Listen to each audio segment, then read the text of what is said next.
Like, you just pointed to the audience and people fell asleep and be like, oh. My guest in the studio this morning is a hypnotist.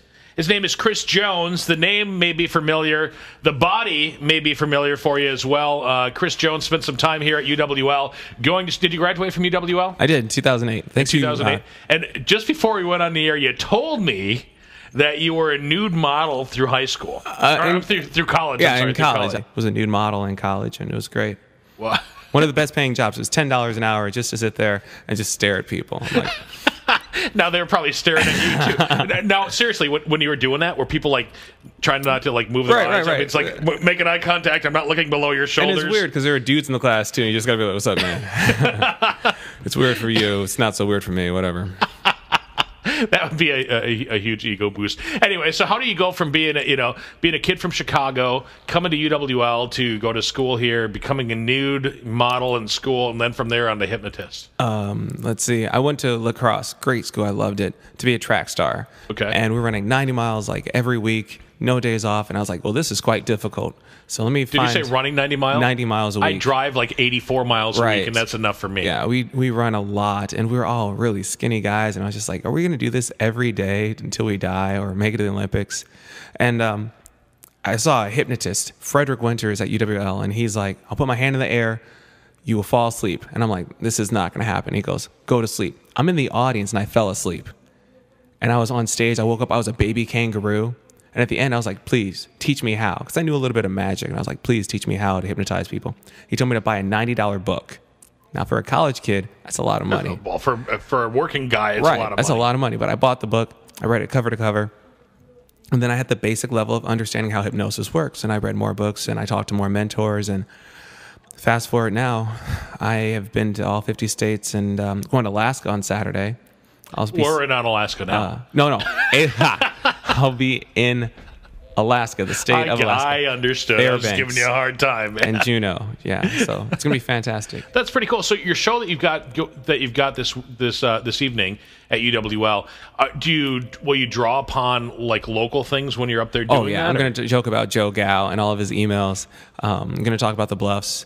And it should be a good show. Every show is different. I don't know what's going to happen because I don't know who's going to volunteer.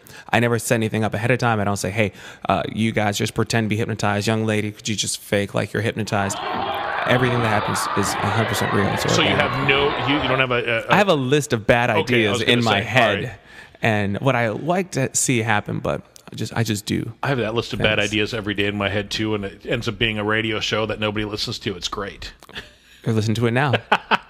How do you go about coming up with some of your quote-unquote bad ideas? Oh, I'm driving in my car. I listen to a lot of books on CD. I drive 50,000 miles a year. Okay. And a lot of books. And I'll just pause the CD and I'll just say, an idea. Every time you wake up, this is happening or this spontaneous thing happens. Or any friend says, hey, have you ever tried to make someone forget their name or forget their boyfriend or anything like that? I was like, yeah. You ever use hypnosis to meet a girl or to, get to the next step that you maybe not would have gotten You to? can't tell right now, but I'm blushing, people. Yes, no, maybe is a short and long What kind of answer is that, Chris? I've ever made. Because it's real creepy to be like, hi, I'm Chris. At a bar, I'm a hypnotist. You might do crazy things, not remember it. That sounds real sketchy. Right. It does. I mean, do anybody ever like, I don't want to date you because of the fact that you are a hypnotist? It's not. It doesn't go over well with the mom and dads too well. Right. Well, especially with the dad, I could see him thinking, yeah. Listen here, pal. But I tell people, hey, for the first week or two we're dating, just tell them I'm a comedian. Yeah. And they're like, well, you're not very funny. I'm like, I know. Just say I'm a struggling comedian. That's better than a really successful hypnotist. Struggling comedian over hypnotist any day. Are you a successful hypnotist? I have a really great agency, and I have people who help me out, and I'm standing on the shoulder of a giant, so I'm doing very well. I'm very happy. Is it because you're what makes you more successful than the other guy that's doing it? I spent 7 years on a college campus. I went to grad school. I have a degree in recreation therapy, so I perform solely for colleges and high school audiences, and so I relate really well to college and young people. Mm-hmm. My show is different than most hypnotists. I hypnotize a lot of people usually. I've done a show for 3,000 people and 8 people, everything in between. So. What happens when you're doing like the show for 8 people and nobody gets hypnotized? Do you ever had that happen? No. I can always get one person, knock on wood. But so what?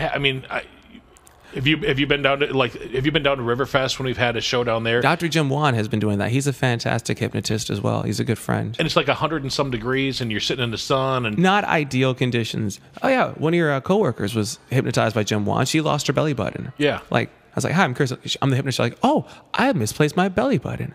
And he told me to use profanity on stage, and I wouldn't do it. Yeah, that's Joni Smith. That's just her personality. And what did she call you? She called you something. Cuddle Bunny or something. I don't know. She called me some snuggle. She calls me different things all the time. Yeah, Dung Bunny or something. Yeah, I I was don't just know. like, You'll oh have to my ask her on gosh. the way out. She makes fun of me all the time. Love Wisconsin. People around here tease me all the time. It happens. You know, I'm just a big lovey, huggy bear, I guess. When it comes to, she wouldn't swear. So she doesn't swear in person. You won't do anything against your morals, your ethics. That's what I asked. Otherwise, I would convert people. I would say, listen to me. You listen to my voice. You will not text and drive. You love and respect all people. We will not have violence anymore. And I would have a Nobel Peace Prize. I can't do that. I can say, you're a dog, you're a cat, you're an idiot, you're adopted. Yeah, but if you're an idiot, a lot of times people are just being themselves. That's true. Yeah. You're going to be more of an idiot. What's the funniest thing you got somebody to do? I turn the guys into Playboy bunnies usually. Really? Night after night. That's my go-to routine. So if you've got like just big stud muffin, football player. What's your name? I'm Cinnamon. Cinnamon. What do you want to say to those sexy guys out there? Hey. It's like, that is good. You ever had something that you started laughing, or you? Oh, I'll fall on the ground laughing. Okay, that's what I was wondering. If something like that ever happened. It's always, I don't know what's going to happen. Or you ever had something happen, you're like, ooh, let's get this person out of this now. I've had people like, because you're really hypnotized. You're in a state before actual sleep. Okay. So you know what's going on. You can hear things, but everything feels like a good idea. And people show their true personalities. You should come tonight. It's 7:30. It's a free show. It's free 99. And I came all the way from Chicago. Tomorrow I'll be in Iowa.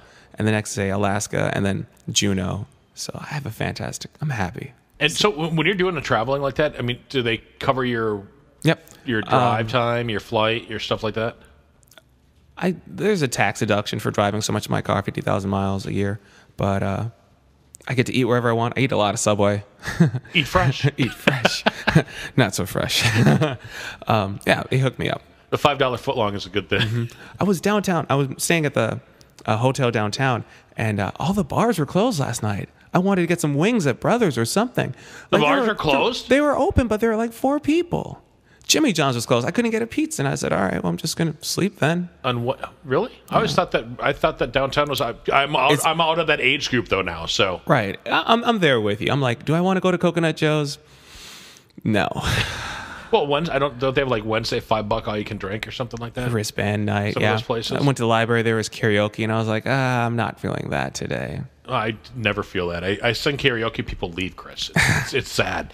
I mean, I'm 45 years old. I can't carry a tune in a bag. That's all right. You know, but I enjoy doing it. I yeah, mean, it's fun. If I have the more booze, the better I sing. To me, everybody else leaves. Same thing with hypnosis. It's one of those things. What can we expect from your show tonight? It's going to be funny. It's going to be different. Standing room only. I was here last year, and there were standing room. I think we had 800 people. There's not exaggerating, not boasting, 800 people. UWL, the student board, they do a great job of advertising, getting a lot of people out there. It was in the paper 2 days ago, so I want to say thank you to them for promoting the show so well. That's very cool. Now, you go to a place like that when there's nobody there? I mean, you said 8 people. I mean, is that a kick in the ego?